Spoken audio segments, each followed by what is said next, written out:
Today we are going to see the structure of a secondary oocyte.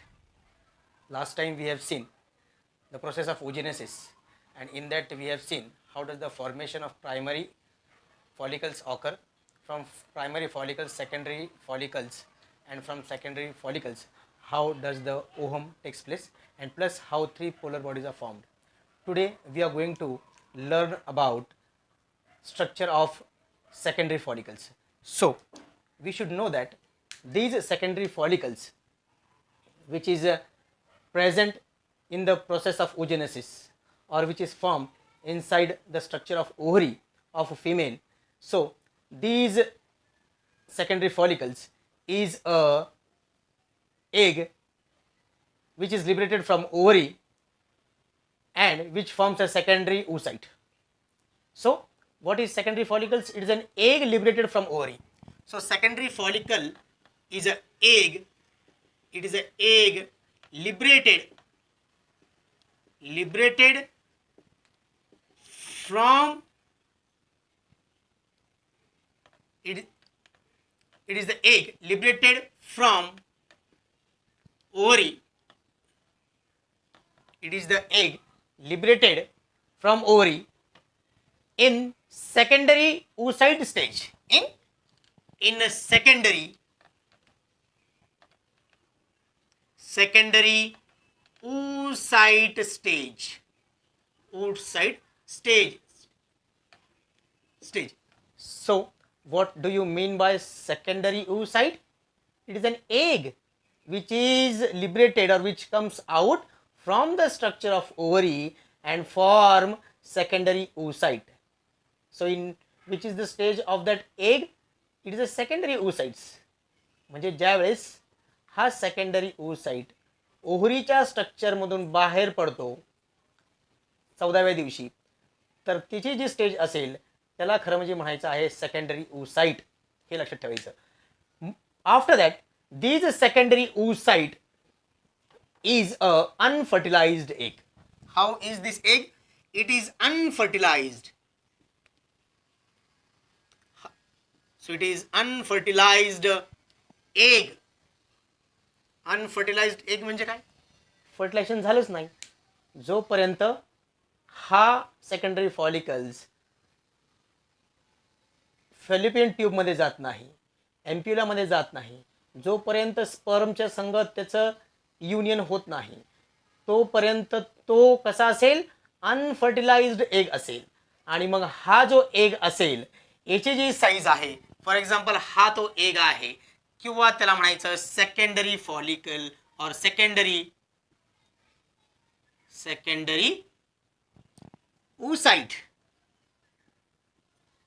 Secondary oocyte. This is the structure of what? Secondary oocytes. तर हे structure कसं दिसतं तुम्हाला? तर हे structure जे आहे ते राउंडेड स्ट्रक्चर आहे. एक, इट इज अनफर्टिलाइज्ड एग.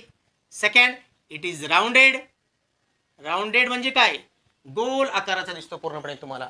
मग त्याची साईज किती आहे? तर साईज किती आहे त्याची? 0.1 mm. So how is the size? So size is 0.1 mm, or it is also called as what? 100 microns. किती आहे? 100 micron. 100 micron त्याची काय असेल? साईज असेल. ह्या गोष्टी लक्षात ठेवायच्या आहे. तर हे जे सेकंडरी oocyte आहे ही कशी आहे? So it is non motile आहे. आणि स्पर्मचं जर स्ट्रक्चर पाहिलं तर ते कसं आहे? मोटाईल सेल आहे. हे लक्षात. आणि ही कशी आहे? Non motile. त्यामुळे स्पर्म मूवमेंट करू शकतो. त्याला पूर्णपणे फर्टिलायझेशनसाठी from vagina it has to pass from uterus to fallopian tube. त्यामुळे तो कसा आहे? तर तो मोटाईल सेल आहे ती, आणि ही नॉन मोटाईल सेल आहे. याच्यामध्ये मूवमेंट होत नाही. तर मूवमेंट कोण घडवतं याच्यामध्ये? ते आपण फिमेल रिप्रोडक्टिव्ह सिस्टममध्ये पाहणार आहोत. तर ह्या गोष्टी लक्षात ठेवायच्या आहे. नंतर याच्यामध्ये हे एक हॅप्लॉइड सेल्स आहे. How is the cell? So it is haploid cell. Haploid means what? Only N number of chromosome त्याच्यामध्ये असतील, म्हणजे 22 ऑटोसोमल क्रोमोझोम असतील प्लस एक एक्स क्रोमोझोम असेल, कारण ते काय आहे? फिमेल गॅमेट आहे. काय आहे ते? फिमेल गॅमेट आहे ते.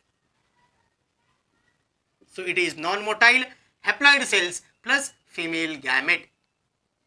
फिमेल गॅमेट सेल आहे. It is female gamete. Understood. याच्यानंतर हे जरा स्ट्रक्चर जर आपण पाहिलं सेकंडरी oocyteचं तर असं लक्षात येतं की हे एक राउंडेड स्ट्रक्चर आहे आणि याच्या आतमध्ये तुम्हाला असा न्यूक्लियस दिसेल. तर this is called as what? This is called as what? Nucleus. So this structure is called as what? Nucleus. हे काय आहे?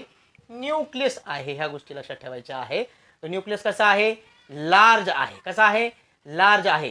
आणि त्यामुळं त्याला असं म्हटलं जातं, त्याला म्हणतात जर्मिनल व्हेसिकल. काय म्हणतात? यालाच म्हणतात न्यूक्लियसला. और it is called as germinal vesicle. काय म्हणतात? It is called as germinal vesicle. This you have to keep it in mind. मग हे जे न्यूक्लियस किंवा जर्मिनल व्हेसिकल आहे याच्यामध्ये काय असणार आहे? तर याच्या आतमध्ये जेनेटिक मटेरियल असणार आहे. काय असणार आहे? जेनेटिक मटेरियल असणार आहे. म्हणजेच क्रोमोझोम प्रेझेंट असणार आहे. म्हणजे याच्या आतमध्ये हे जे जर्मिनल व्हेसिकल आहे याच्या आतमध्ये काय असणार आहे? जेनेटिक मटेरियल असणार आहे.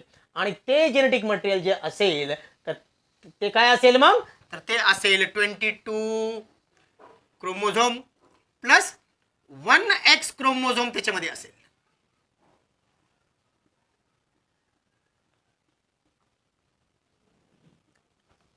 म्हणजे 22 हे जे आहे हे 22 ऑटोसोमल क्रोमोझोम असतील आणि x जो आहे हा एकच फक्त काय असेल? सेक्स क्रोमोझोम असेल जो सेकंडरी oocyte मध्ये असेल. ह्या गोष्टी लक्षात ठेवायच्या आहेत. त्यानंतर हे जे न्यूक्लियस आहे किंवा जर्मिनल व्हेसिकल आहे याच्या आतमध्ये सुद्धा एक तुम्हाला असा स्पॉट लाईक स्ट्रक्चर दिसेल आणि त्या स्पॉटला खरं म्हणजे म्हणायचं आहे जर्म स्पॉट. काय म्हणायचं आहे? Germ spot. या न्यूक्लियसच्या आतमध्ये एक स्पॉट दिसतो त्याला आपण काय म्हणतो? Germ spot. So these structure which is seen in red in color is called as germ spot. Germ spot. काय म्हणायचं त्याला? It is also called as germ spot or it is called as germ spot. So germ spot is present. Germ spot is present. आणि हे जे germ spot आहे ते काय आहे मग? It is the nucleolus of egg cell. It is what? It is nucleolus. Nucleolus of egg cell. ही जी एक सेल आहे किंवा सेकंडरी oocyte आहे तर यालाच आतमध्ये हे जे जर्म स्पॉट असेल त्याच्या आतमध्ये काय असेल? न्यूक्लिओलस ऑफ एग सेल त्याला असं म्हणतात. ह्या गोष्टी लक्षात ठेवायच्या आहे. नंतर हे जे व्हाईट स्ट्रक्चर दिसतं न्यूक्लियसच्या बाजूला पूर्णपणे हे व्हाईट स्ट्रक्चर जे आहे हे जे सेल आहे ज्याला आपण सेकंडरी oocyte असं नाव दिलेलं आहे किंवा एक सेल त्याला म्हणूया. हे जे सायटोप्लाझम कोणतीही जर पेशी आपण शरीराची घेतली तर त्या सेलमध्ये काय प्रेझेंट असतं? सायटोप्लाझम प्रेझेंट असतं आणि सायटोप्लाझमच्या आतमध्ये वेगळी ऑर्गॅनिल्स प्रेझेंट असतात. मग हे जे सेकंडरी oocyteचं जे सायटोप्लाझम आहे त्याला खरं म्हणजे म्हणतात ooप्लाझम. काय म्हणतात? Ooplasm. So these cytoplasm of secondary oocyte is called as ooplasm. त्याला काय म्हणतात? ooplasm. So what? Cytoplasm of secondary oocyte is called as ooplasm. It is called as what? ooplasm. त्यानंतर हे जे ooplasm आहे मग यांचं काहीतरी कार्य असेल तर कार्य काय आहे मग? They supply nutrient for growing embryo. जो काही एम्ब्रिओ डेव्हलप होणारा असतो त्याला काय करतं? न्यूट्रिटिव्ह मटेरियल देण्याचं काम करतं. So what does this ooplasm do? They supply what? They supply nutrient for growing embryo असंही म्हणता येईल. किंवा सेकंडरी oocyteची जी काही ग्रोथ होत असेल त्या सेलची तिला पूर्णपणे नंतर ओव्हरीच्या त्यानंतर तिला खरं म्हणजे ओहममध्ये फॉर्मेशन होत असतं आणि त्यानंतर तिची प्रोसेस एम्ब्रिओ कशी डेव्हलपमेंट होती ते आपण नंतर पाहणार आहोत. पण इथे हे लक्षात ठेवायचं, the cytoplasm of this secondary oocyte is called as ooplasm and this ooplasm supply nutrient for the growing embryo or secondary oocyte. Understood. So आता आपण याच्यामधले किती स्ट्रक्चर पाहिले? 2 स्ट्रक्चर पाहिले.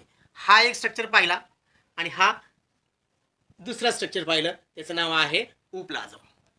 त्यानंतर ही जी पूर्णपणे सायटोप्लाझमच्या बाजूने ही ओप्लाझमच्या बाजूने ही जी पूर्णपणे रेड असं राऊंड दिसतो तुम्हाला, तर हे काय आहे? तर हे जे एकचं स्ट्रक्चर आहे त्याच्या आतमधली जी लाइनिंग आहे खरं म्हणजे सेकंडरी oocyteच्या, त्याला म्हणतात व्हायटलाइन मेम्ब्रेन. काय म्हणतात? व्हायटलाइन मेम्ब्रेन. आणि ही व्हायटलाइन मेम्ब्रेन जी असते ही कशी असते? ही पूर्णपणे थिन मेम्ब्रेन असते पूर्णपणे. तर एकच्या भोवती कशाचं मेम्ब्रेन आहे? व्हायटलाइन मेम्ब्रेनचं मेम्ब्रेन आहे. आणि हे व्हायटलाइन मेम्ब्रेन काय करतं? ते सिक्रेट करतं नॉन सेल्युलर ग्लायकोप्रोटीन. काय सिक्रेट करतं हे vitelline membrane? It does the secretion of what? Of non cellular glycoprotein. So these vitelline membrane, what does it do? It does the secretion of what? Of non-cellular glycoproteinous. Non-cellular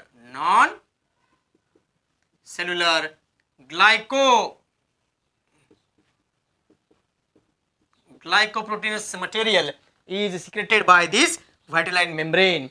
This is the next point. And now after this structure, that is व्हायटलाइन membrane, which is thin, this structure is called as zona pellucida. This is called as what? This structure is called as what? Zona pellucida. हा जो झोना पॅल्युसिडा असतो, तर हा झोना पॅल्युसिडा जो असतो तर तो कसा असतो? थिक स्ट्रक्चर आहे. कसा आहे? थिक स्ट्रक्चर दिसतो पूर्णपणे. ह्या इथून तर इथपर्यंत हे पूर्णपणे स्ट्रक्चर जे आहे हे कशाचं आहे? तर हे आहे झोना पॅल्युसिडाचं स्ट्रक्चर आहे. आणि मग हे झोना पॅल्युसिडा कुठं प्रेझेंट आहे? तर हे व्हायटलाइन मेम्ब्रेनच्या वरती प्रेझेंट आहे. कुठे प्रेझेंट आहे? व्हायटलाइन मेम्ब्रेनच्या वरती प्रेझेंट आहे. So this zona pellucida is above the vitelline membrane. आणि ह्या झोना पॅल्युसिडा मध्ये काय असतं? रेडियली इलॉंगेटेड सेल्स प्रेझेंट असतात. काय असतात? रेडियली इलॉंगेटेड सेल्स त्यांच्या भोवती प्रेझेंट असतात. त्या तुम्हाला फिगरमध्ये दिसतात.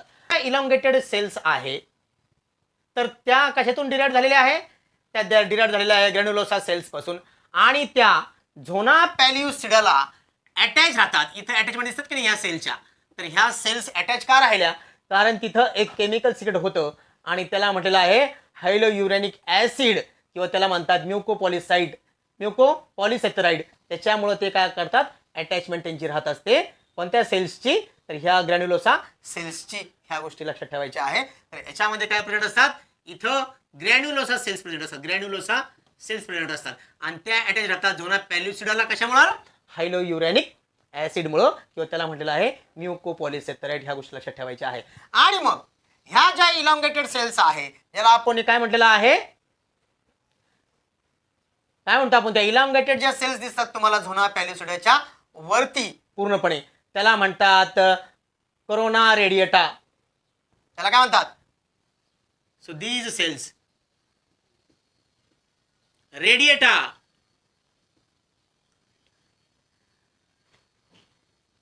these cells are called as what? Corona radiata.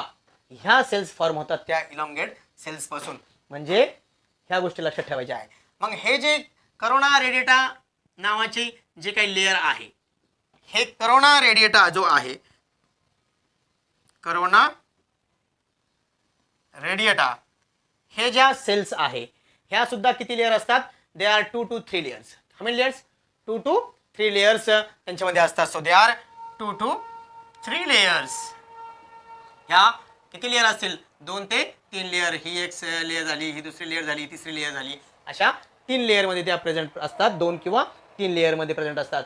आणि मग हे ज्या सेल्स आहे, ह्या ज्या पेशी तुम्हाला दिसतात पूर्णपणे, सो ह्या ज्या सेल्स आहे two layer of what cells, आणि ह्या ज्या सेल्स आहे करोना रेडिएटाच्या, sir what is the function of these cells? They supply vital protein to the cells. So what? They supply vital protein to the cells. तर ह्या protein supply करण्याचं काम ह्या करोना रेडिएटरच्या ज्या सेल्स आहे त्या करत असतात. ह्या गोष्टी लक्षात ठेवायच्या आहे. मग ही जर स्ट्रक्चर तुम्ही पाहिलं तर असं लक्षात येतं, मग व्हायटल लाईन मेम्ब्रेन जे आहे, हे जे व्हायटल लाईन मेम्ब्रेन आहे, हे व्हायटल लाईन मेम्ब्रेन आहे. So this red structure is called as vital line membrane. हा जो स्ट्रक्चर दिसतो याला म्हणायचं झोना पॅल्युसिडा. याच्या आतमध्ये ही जी स्पेस आहे, ही जी पोकळी आहे, ह्या पोकळीला काय म्हणतात? मग in between vitelline membrane and zona pellucida there is a space, and this space is called as what? It is called as pre-vitelline space. So this space is called as what? Pre-vitelline space. And this space consists of what? It consists of a fluid. हे fluid याच्या आतमध्ये present असतं. ह्या गोष्टी लक्षात ठेवायच्या. So these space or pre-vitelline space is filled with fluid. Understood? आणि मग हे जे स्ट्रक्चर आहे सेकंडरी ओसाइटचं, तर याच्यामध्ये हे लक्षात ठेवायचं आहे की फर्स्ट पोलर बॉडी जी आहे की त्याला आपण काय म्हणतो? ॲनिमल पोल म्हणतो. So first polar body